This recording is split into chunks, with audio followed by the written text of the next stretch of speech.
షేక్పేట ప్రజలందరికీ నా నమస్కారములు. గణేష్ చవితి సందర్భంగా అందరికీ ధన్యవాదాలు చెప్తూ, ఈ గణేష్ చవితి ప్రతి సంవత్సరం మా తమ్ముడు గోపీనాథ్ చేస్తుండే, ఈ సంవత్సరం నేను రావాల్సి వచ్చింది. ఇట్లా ప్రతి సంవత్సరం నేను వస్తాను మీ అందరి ఆశీర్వాదంతో. మీ అందరు కలిసి ఈ షేక్పేటకి ఉన్న ప్రాబ్లమ్స్ అన్ని సాల్వ్ చేసే దానికి మాకు సపోర్టింగ్గా ఉండండి. ఈసారి ఎలక్షన్లు ఎట్లా చేయాలో మీరు చెప్పిన దాని ప్రకారం మేము కూడా ఫాలో అవుతాం. అట్లాగే ఇప్పుడు దీనికి కొంచెం ప్రాబ్లమ్స్ ఉన్నాయి షేక్పేటలో, అవి చేస్తానికి మేము గోపీనాథ్ గారి తరఫున మేము ముందుకు వస్తున్నాం.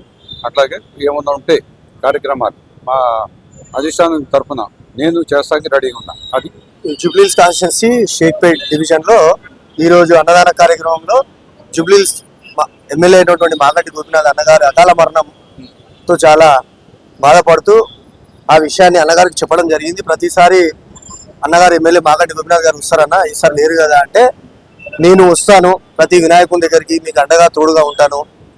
ఈ కాన్స్టిట్యున్సీలో డివిజన్లో ఏం సమస్యలు ఉన్నా డ్రైనేజ్ కానీ, రోడ్డు వ్యవస్థ కానివ్వండి, మిగతా డ్రింకింగ్ వాటర్ సమస్యలు కూడా పరిష్కరిస్తారని చెప్పేసి అన్నగారు హామీ ఇవ్వడం జరిగింది. దాదాపు గత 10 సంవత్సరాల నుంచి ఇక్కడ మా బ్రదరు విజయ్ గారు ఇక్కడ నిర్వహిస్తారు.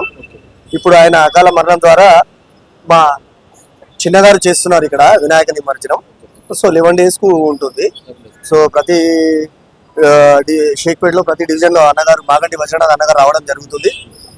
ప్రజలకు అండగా తోడుగా ప్రతి సమస్యను పరిష్కరిస్తా అని, ఇప్పుడు ఎలక్షన్స్ ఉన్నాయి కాబట్టి అన్నగారు సహాయ సహకారాలు అందిస్తున్నారు. వాళ్ళు ఇక్కడికి వచ్చినందుకు ధన్యవాదాలు తెలియజేస్తూ థ్యాంక్ యూ.